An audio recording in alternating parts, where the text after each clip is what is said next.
totoo lang, mali ko. Mali ko lahat. Mali yung approach ko eh.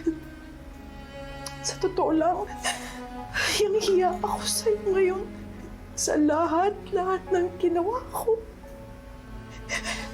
I'm really sorry. Wala naman talaga akong balak na ipagkait sa'yo yung sa'yo. Kasi ikaw naman talaga yung nanay niya. Kaya lang, hindi ko lang kasi matanggap na gusto mo siyang kunin sa akin. Kaya pasensya ka na, Nimia. Pasensya ka na kung kailangan kong sabihin ang totoo. Para lang hindi mo siya makuha sa akin. Sorry.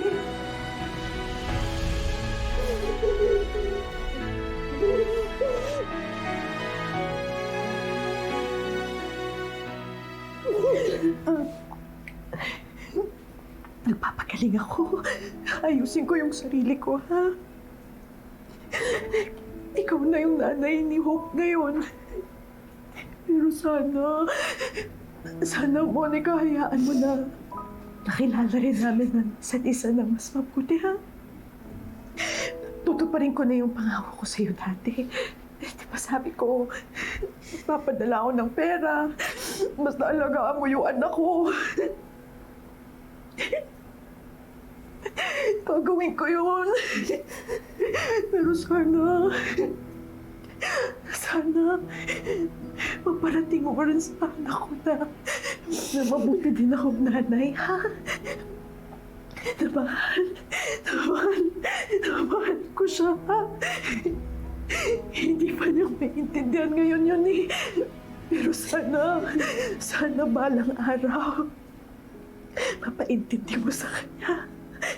Please, Monica. Please, ha? Nia, maiintindihan niyo. Basta't may papaliwanag lang natin ng maayos, matalino ang anak natin.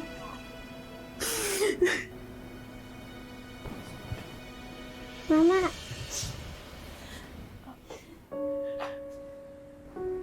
Mama, bakit po siya nandito? Hope, nag-uusap lang kami ng mama mo. Bati na po kayo?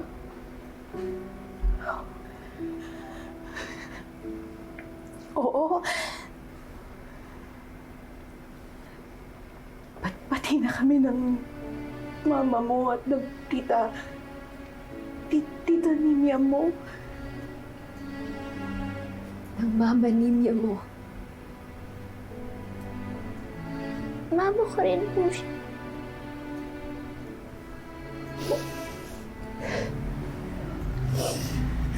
Hindi ba masaya na dalawang mama mo?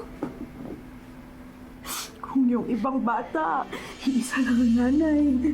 Pero special kay ikaw dalawa. Simula ngayon, anak. Dalawa na kaming mama mo. May nanay ka sa dugo. At may nanay ka sa puso. Gusto ko po din dalawang nanay.